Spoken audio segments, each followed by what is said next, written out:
பாருங்க, கருப்பு கவுனி அரிசி இது 1 மணி நேரம் ஊற வச்சுருக்கேன். இதில் ஒரு புட்டு செய்ய போகிறேன். வாங்க எப்படி செய்யறதுன்னு பார்க்கலாம். இதை முன்ன மிக்சியில் போட்டு அரைச்சிட்டு வந்துடுறேன். பாருங்க, மாவு அரைச்சிட்டு வந்துட்டேன். இதை அவிச்சிக்கலாம்.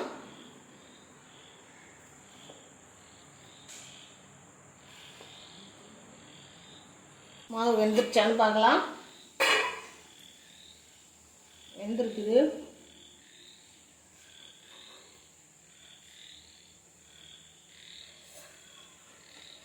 லைட்டாக உப்பு போட்டுக்கலாம்.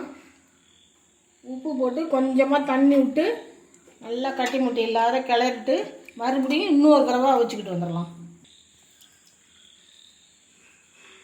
கொஞ்சமாக தண்ணி தெளித்து நல்லா கட்டி இல்லாத கிளறிக்கணும்.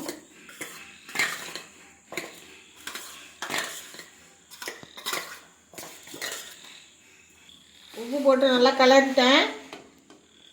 தண்ணி தெளித்து கிளறி இருக்கேன். மறுபடியும் இன்னொரு தடவை அவிச்சிக்கலாம். மூடி வச்சிடலாம். ஒரு 10 நிமிஷம் வேகட்டும். A few moments later. திறந்து பார்த்தலாம். புட்டு நல்லா வெந்துடுச்சு.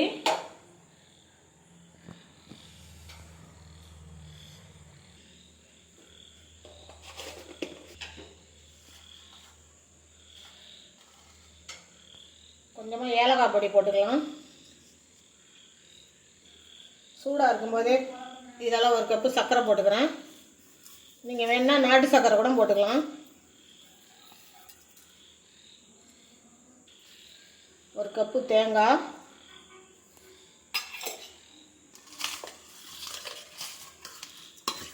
நல்லா கலந்துக்கலாம்.